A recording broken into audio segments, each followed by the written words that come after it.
취업을 하면서 서울로 상경한 추추는 제일 먼저 롯데타워에 다녀왔답니다. 전망대 꼭대기에서 개미만하게 보이는 사람들을 내려다보면서 초고속 승진과 억대 연봉을 꿈꿨다고 하죠. 진짜 세상 물정 아예 모르는 친구입니다. 높고 웅장한 건물은 그 자체로 동경과 함께 위압감을 줍니다. 아파트에도 가장 비싼 로열층이 있고 어느 건물에서 거주하거나 일을 한다는 사실이 그 사람의 사회적 지위를 가늠하는 하나의 척도가 되기도 하죠. 이렇게 건축물과 사회적 계층의 관계에는 아주 오랜 역사가 있습니다. 문명이 생긴 이후 인류는 꾸준하게 건축물을 통해서 계급을 구분짓고 치적을 자랑하고 권위를 만들었죠.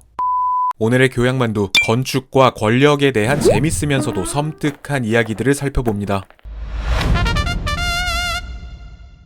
시대를 막론하고 가장 많이 지어지는 건축물의 형태는 뭘까요? 당연히 우리 같은 평범한 서민들의 거주 공간입니다. 그러나 오래된 서민들의 집은 당연히 상대적으로 저렴한 자재를 사용한 탓에 온전한 형태로 공간의 모습이 보존된 경우는 매우 드물죠.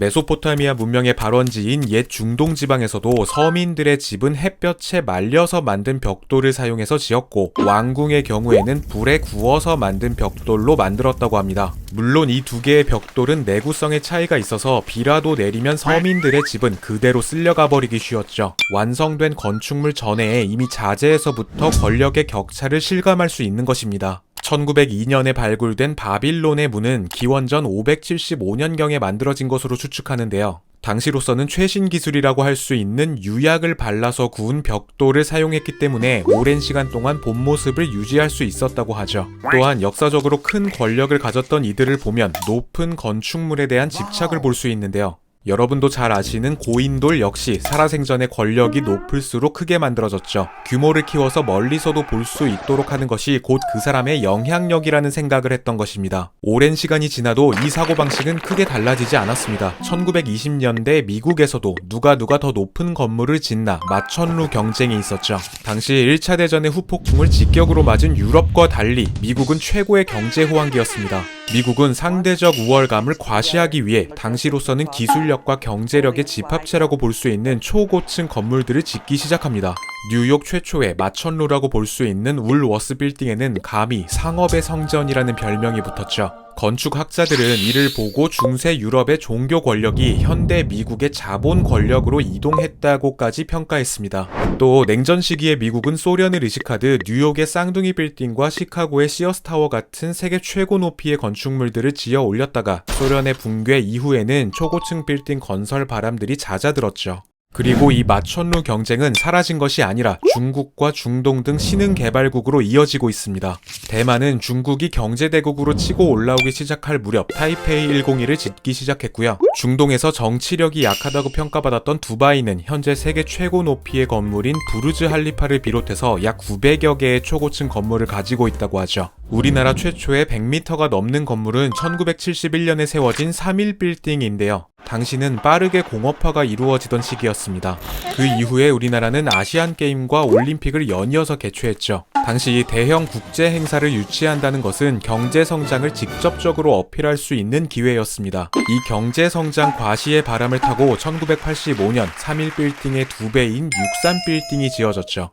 건물의 이름을 층수로 지은 것만 봐도 이 고층 빌딩의 높이 자체를 얼마나 자랑스러워했는지 알 수 있습니다.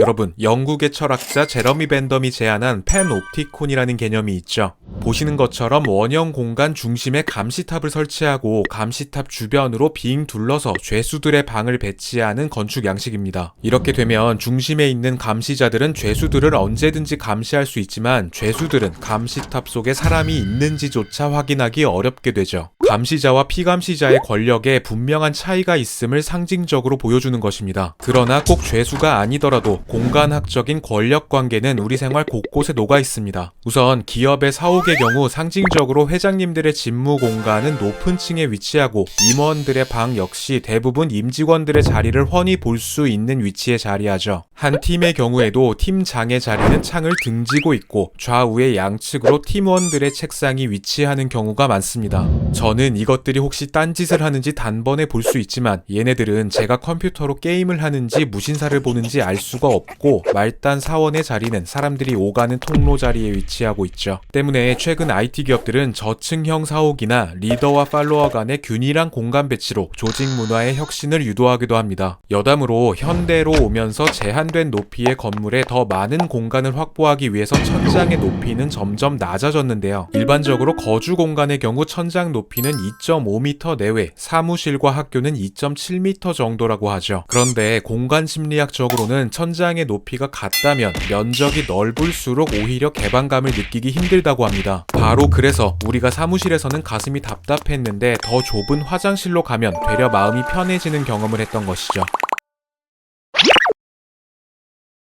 현재 우리나라 사람들의 절반 가까이는 아파트에 살고 있답니다. 아파트의 본질은 규격화된 주택을 쌓아 올려서 여러 사람들이 살 수 있다는 것이죠. 이런 특징은 전설적인 건축가 르 코르비지에가 고안한 녹지 위의 고층 주거라는 개념에 영향을 받았습니다. 예를 들어 일정한 면적에 100채의 집을 짓는다고 했을 때 대지는 주거 공간으로만 빽빽해지겠죠. 르 코르비지에는 똑같은 면적에 100가구가 살 수 있는 아파트를 한 채 지으면 남는 면적에는 학교나 도서관, 공원과 같은 공공시설을 만들 수 있다는 개념을 고안한 것입니다. 이 철학을 바탕으로 탄생한 것이 현대 고층 아파트의 효시라고 할 수 있는 프랑스 마르세유의 다비타 시용이죠. 우리나라에서 이런 단지 개념의 아파트는 1964년 마포 아파트를 시작으로 1970, 80년대 잠실, 반포, 상계, 사당, 여의도 등에 생겨납니다. 그러다 1972년에 제정된 주택건설 촉진법으로 인해서 토지 이용과 배치, 건폐율, 용적률, 높이 등이 일률적으로 정해지면서 아파트는 점점 성냥갑 같은 형태로 변하기 시작하죠. 미국의 경우에는 이런 획일적인 주거 건축을 조금 더 일찍 경험했습니다. 1947년 뉴욕주의 롱아일랜드에는 레비타운이라는 주택단지가 들어서는데요. 총 면적 122만 평의 표준화된 자재를 사용한 조립식 주택 17,000여 세대가 지어졌죠. 도심을 떠나 여유로운 단독주택의 꿈을 가진 당시 미국의 중산층들이 대거 이곳으로 이주했지만 대량 생산된 주택은 집집마다 실내 인테리어나 가전제품 정도의 차이를 제외하면 그 어떤 주거 차별성도 주지 못했습니다. 행복이나 성공의 상징을 기대하고 이사온 사람들에게 만족감을 주지 못한 것이죠. 난립하고 있던 이런 주택단지의 불만족을 해결해준 것은 바로 광고였습니다. 주택 자체의 우수함이 아니라 이곳에 산다면 당신의 인생이 달라질 것이라는 허구의 이미지를 잔뜩 심어준 것이죠. 우리나라의 아파트 광고도 1970년대까지는 입주 단지의 동수, 위치, 평형 등 주택에 대한 정보를 중심으로 만들어졌는데 90년대 이후부터는 건설사가 브랜드 이미지를 내세우면서 아파트에 저마다 다른 품격이 있다고 광고하기 시작합니다. 시대에 따라서 아파트에 붙는 이름 또한 달라졌죠. 이런 세태 때문인지 간혹 다른 사람에게 어디에 사는지를 묻는 것이 망설여지기도 합니다. 어떤 동네, 어떤 아파트에 산다는 것이 정말 그 사람의 품격이나 사회적인 지위를 대변한다는 멍청한 생각이 퍼지고 있기 때문이죠. 주거 공간에 가상의 이미지를 씌우고 등급을 나누는 현상, 사회학자들은 이 같은 현상을 신주택 계급사회라고 부릅니다.